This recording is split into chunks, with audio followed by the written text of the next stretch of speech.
Орой минь түргэн үзэгчдээ MBC News мэдээллийн хөтөлбөрийн даваа гарагийн дугаар эхлэж байна. Мэдээллийн товчхонд анхаарлаа хандуулна. 3 дугаар сарын 23-нд авсан Монгол хэлвчгийн эсдийн ерөнхий шалгалтын дүн 4 дугаар сарын 1-нд гарна. Улсын төрөлцсөн олимпиадын 2-ын даваа өнөөдөр биологийн олимпиадаар эхэллээ. Аймгийн хэмжээнд нийт хялтагч мадын 16.6% нь төлөвлөсөн байна. Тариалан эрхлэлтийг дэмжигсэн хүнс хөдөө аж ахуй хөнгөн үйлдвэрийн яамнаас тариалагчдад хөнгөлт нөхцлөөр техник өрг ордоо олгоно. 4 дугаар сарын 1-ээс эхлэн 2 сартаа хүүхдүүдэд уушигны хатгалгааны эсрэг вакцин хийн. Эдгээр олон бусад мэдээллийн дэлгэрэнгүй анхаарлаа хандуулна. Мэдээ эхлэж байна. Боловсрол соёл шинжлэх ухааны спортын сайдын тушаалаар ихтэйд сургуульд эсэгчдээс заавал авах Монгол хэлвчгийн эхний шалгалтыг 3 дугаар сарын 23-нд авсан. Монгол хэлвчгийн шалгалтын хариу 4 дугаар сарын 1-нд гарах юм. Шалгалтнаас хоцорсон болон босгооны болзол хангаагүй шалгуулагчдаас дахин авах шалгалтыг 2019 оны 4 дугаар сарын 20-нд зохион байгуулах юм байна.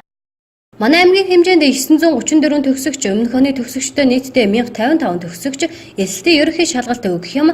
Ихтэйд сургуульд эсэгчдээс заавал авах Монгол хэлвчгийн шалгалтын босго оноог салбарын яамнаас 400 байхаар тогтоосон бөгөөд Монгол хэлвчгийн эхний шалгалтыг өнгөрсөн амралтын өдөр буюу 3 дугаар сарын 23-ны өдөр зохион байгуулсан юм. Тус шалгалт нь боловсролын үнэлгээний төвд засагдаад 4 дугаар сарын 1-нд дүн мэдээлэл нь гарах юм. Монгол хэлвчгийн эхний шалгалтанд ямар нэг шалтгааны улмаас орж чадаагүй болно. Босгооны болзол хангаагүй шалгуулагчид 4 дугаар сарын 1-ээс 15-ны хооронд дахин бүртгүүлээд 4 дугаар сарын 20-ны Монгол хэлвчгийн шалгалтанд орох боломжтой юм а. 2 дахь Монгол хэлвчгийн шалгалтанд тэнцээгүй сурагчид эсэлтийн ерөнхий шалгалтын бусад хичээлийн шалгалтыг өгөх боломжгүй юм.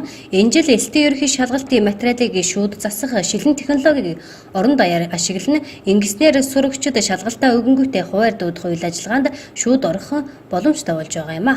За энэ Монгол хэлвчийн шалгалтын эхний шалгалт 3 дугаар сарын 23-нд зохион байгуулагдаж дууссан. За ингээд энэ шалгалт нь нийтдээ аймгийн хэмжээнд энэ одоо 18-аас 19 оны хичээлийн жилд 12 дугаарыг төгсөж байгаа 936 хүүхэд өмнөх оны төгсөгчд 100 гаруй ингээд нийтдээ 1055 хүүхэд одоо орохоор одоо аль ёсны бүртгэл бол ирсэн байгаа. Ингээд энэ бүртгэлийн дагуу одоо шалгалт маань амжилттай зохион байгуулагдсан.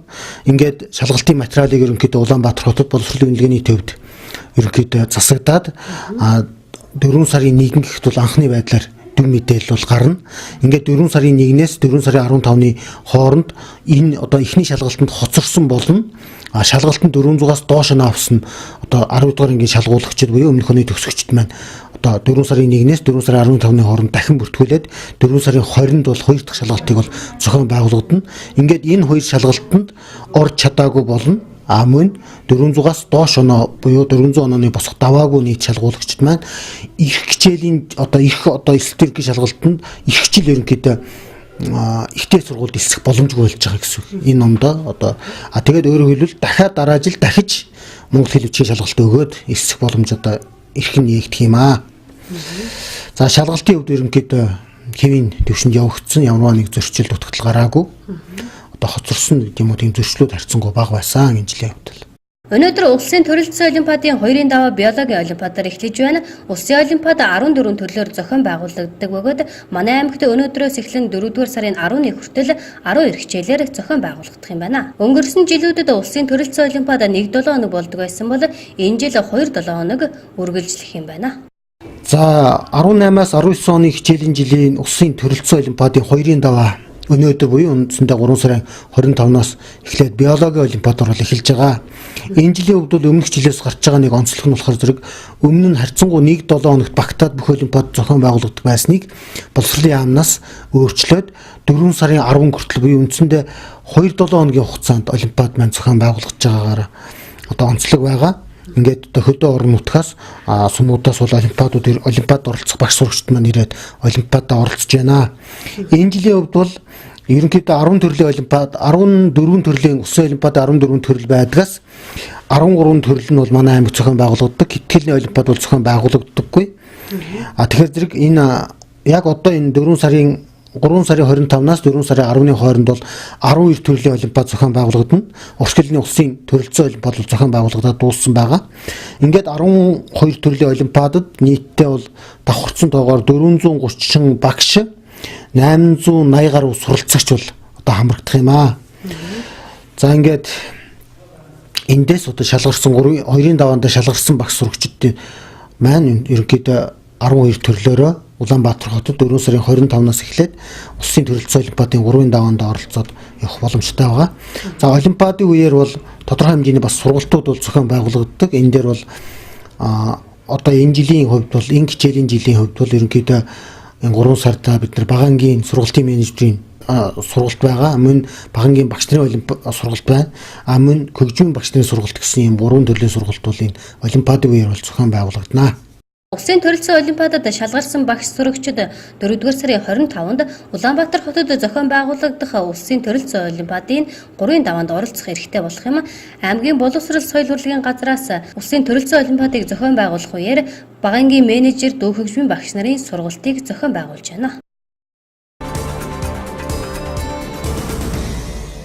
Дараагийн мэдээ.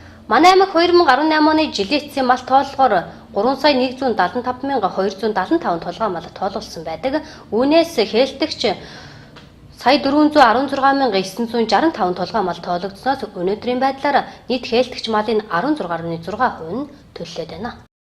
Аймгийн хэмжээнд энэ онд 1,416,965 хээлтэгч мал тоологдсноос 3-р сарын 25-ны байдлаар 16.6% буюу 235,000 мал төлөлж, гарсан төлийн 96.7% болох 223,000 төлөвөжж, төлийн хорогдол 11,700, нийт малын хорогдол аймгийн хэмжээнд өнөөдрийн байдлаар 57,600 хүрээд байна. Хаваржилт баруун сумууд болох өлгийн өмнөгөө тариалан сумдад хөндөрч байна. Өмнөгөө өлгийн сум хамгийн их малын хорогдолтой сумд ороод байна. За аймгийн хэмжээнд бол хаваржилт одоо хөндөрж байгаа 12 сум байгаа. Энэ 12 сум дээр бас улсын онцгой комисс газар дээр нь ажиллаж бас үнэлт өгч одоо малчдын одоо нөхцөл байдлыг танилцсны үндсэн дээр улсын нөөцөөс бол 400 тонн, өвс 400 тонн одоо тижээлэг бол 50% нь одоо хөнгөлтүүнээр болгохоор одоо шийдвэр гаргаж хөндөрсөн одоо сумуудад одоо хөргүүлсэн байж байгаа. Малын хоригдлын хувьд бол 57,649 толгой мал том мал одоо хоригдсон. Одоо нийт малын одоо 1.8%-ийг одоо эзэлж байна. Энэ хоригдож байгаа шалтгаан нь бол одоо өвстэй жилийн дутагдал. Дээр нь цагаарын одоо хүйдэрсэнтэй болоотойгоор ийм хоригдол бол нэлээд гарч байгаа. Тэгэхээр цаашдаа бол цагаагаар одоо дулаарах юм бол одоо харьцангуй гайгүй болохоор байж байгаа. Энэ оны одоо мал төлөлт бол одоо нийт оны эхний хээлтгч малын 16.6% нь одоо мал төлж байгаа. Нийт одоо төлөв ажилт бол 96.7%-тай боочж байгаа. Төлөв хоригдол бол нэг 11,700 орчим төлөв хоригдолтой иймэрхүү одоо дүнмэтэд байгаа. Тэгээд одоо хөндөрч байгаа сумууд одоо баруун одоо сумууд байж байгаа. Өлгийн өмнө наран булаг төргөн гэсэн сумууд бол бас нэлээдгүй их хоригдлыг бас эзэлж байгаа. Тэгээд энэ малчтан байна одоо бас өөрсдийнхөө хэмжээнд бас нэмэгдэл бас өвсдөжэл хоол өвсдөжэлийг бас бэлтгэж худалдаа авалт хийгээд малаа бас айлуулах хоригдол багтаагаар даван тулгыг бас хичээж итгэж байж байгаа. Аймгийн хөдөө аж ахуйн мэргэжлүүдийн нэгдсэн зөвлөгөө нь 22-23-ны өдөр зохион байгуулагдсан. Тус зөвлөгөөнд 2018 онд хийж хэрэгжүүлсэн ажлын ололт амжилт, алдаа дутагдлынхаа талаар санал солилцож, 2019 онд хийж хэрэгжүүлэх ажлын зорилго зорилтоо тодорхойлсон байна. 3 сарын 22-23-нд бас аймгийн одоо хөдөө аж ахуйн мэргэжлүүдийн нэгдсэн зөвлөгөөнийг зохион байгууллаа.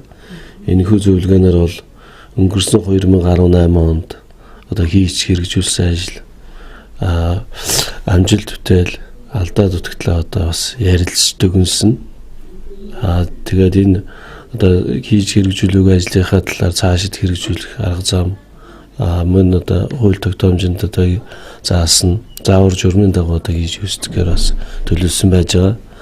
Дээр нь 2019 онд одоо зорилт тавьсан ажлуудаа бас бид бүхэн бас хэлэлцэж цаашид засгийн газар болон одоо засаг даргын үйл ажиллагааны мөрөнгө хөтлөөр шинээр гарсан хуулийн одоо шинжилсэн найруулга дүрм журмын дагуу одоо бид бүхэн 2019 онд бас хэрэгжүүлэх ажлынхаа одоо чиглэлийг бас ярилцж дүгнэж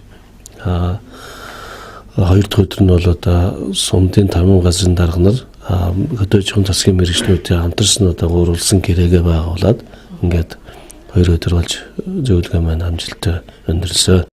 2019 онд хүнс хөдөөжийн газар 2018 оныхаа ажлын амжилтыг баттгах, Атрийн 60 жилийн он хүрээнд 60 бүтээлч ажил хийх, тариалтыг өнгөрсөн оноос нэмэгдүүлэх тис хэвшлийн адууг үйлдвэр болгох зэрэг ажлыг хийхээр төлөвлөсөн байна.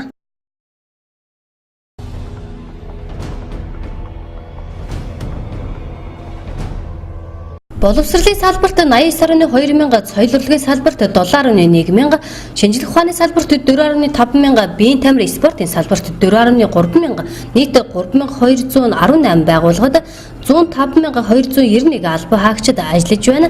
Энэ нь Монгол улсын төрийн албан хаагчдын 54.7%-ийг эзлэж байгаа юм. Мөн нийт хүн амын 32.5% нь цэцэрлэг, бага дунд сургууль, дээд боловсрол эзэмшүүлэх үйлчлэгэнд хамрагдаж байгаагаас гадна давхардсан тоогоор 6 сая орчим хүн соёл урлаг, шинжлэх ухаан, спортын салбараар үйлчлүүлдэг байна.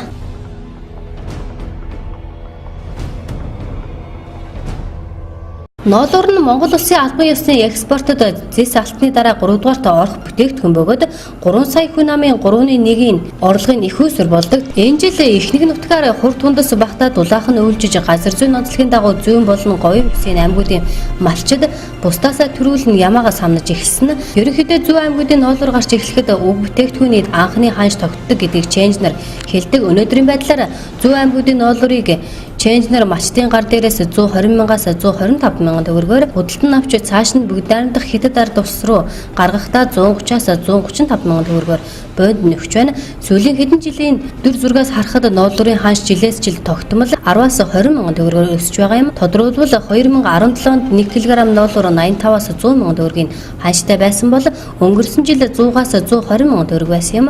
Харин энэ жил урд жилүүдээс өндөр тогтож байгааг ноолуурын салбарынх нь онцоллоо.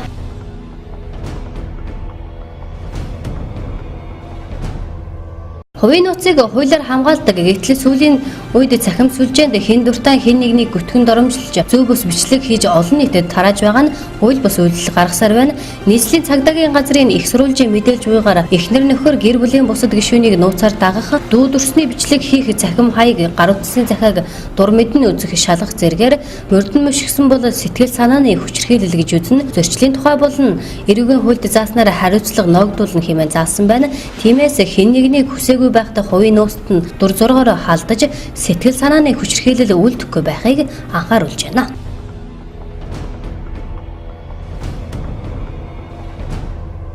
Хүний амьдрах хугацааг тодорхойлох гол хэмжүүр нь дундаж наслалт юм. Хүн амын дундаж наслалт гэдэг нь шин төрсөн хүүхдийн цаашид үргэлжлэн амьдрах дундаж хугацаа юм. Монгол улсын шин төрсөн эрэгтэй хүүхэд цаашид 66.1 жил, эмэгтэй хүүхэд 75.8 жил амьдран гэсэн тооцоо гарсан байна. Хүн амын дундаж наслалт нь нэмэгдэх хорогдох нь хүн амын нас баралтын түвшин нь илгэсэн нас баралтын түвшнээс шууд хамаардаг байна.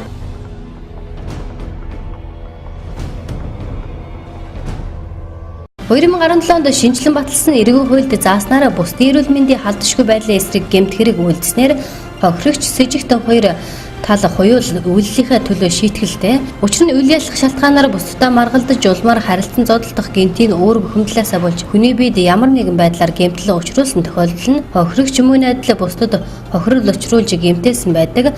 Манай улсад гудамж талбай олон нийтийн газар зодтолдоход гэмт хэрэг болдог баггүй үлдэгдэг. Мөн ахын хүрээн гэр бүл хоорондын үл ойлголцол зодоон гэр бүлийн хүчирхийлэл нь гэмт хэрэг биш. Бусдад хамаагүй гэр бүлийн дотоод асуудал гэсэн ойлголт нь буруу юм. Гэмт хэрэг үлдэгдэж байгааг харсан мэдээлэл авсан хөрш төрийн албан хаагч гэр бүлийн гишүүд цагдаагийн байгууллагад мэдээлэх үүрэгтэй. Энэхүү үүргийг биелүүлээгүй шалтгаанаар гэмт хэрэг үлдэгдэж хүний амнаас эрүүл мэндэд хохирол учирсан бол зөрчлийн тухай хуулийн 5-4 заасны дагуу 200 мянган төгрөгөөр торгон хэмээн заасан байдаг. 2018 онд 797 буюу өдөрт 2 хүн гэр бүлийн хүчирхийллийн гэмт хэрэгт өртөж байна. Дараагийн мэдээ. Хаврын тариалалт эхлэж байгаатай холбогдуулан тариалан эрхлэлтийг дэмжих сан хүнсгэж аж ахуй хөнгөн үйлдвэрийн яамнаас тариаланчдад хөнгөлөлтөө нөхцлөөр техник өр бордоо олгож эхлэе. Аймгийн хэмжээнд энэ жил 9975 гад тариалалт хийх юм байна. Энэ жил аймгийн хэмжээнд 9975 гадад тариалалт хийх юм байна. Хаврын тариалалт эхлэх гэж байгаатай холбогдуулан тариалан эрхлэлтийг дэмжих сан хүнс хөдөө аж ахуй хөнгөн үйлдвэрийн яамнаас тариаланчдад хөнгөлөлтөө нөхцлөөр техник үр бордоог олгож эхлээд байна. Тариалалт хийх зорилготой иргэд захиалга өгөөд 50% хөнгөлөлтөө үнээр үр бордоо авах боломжтой юм байна.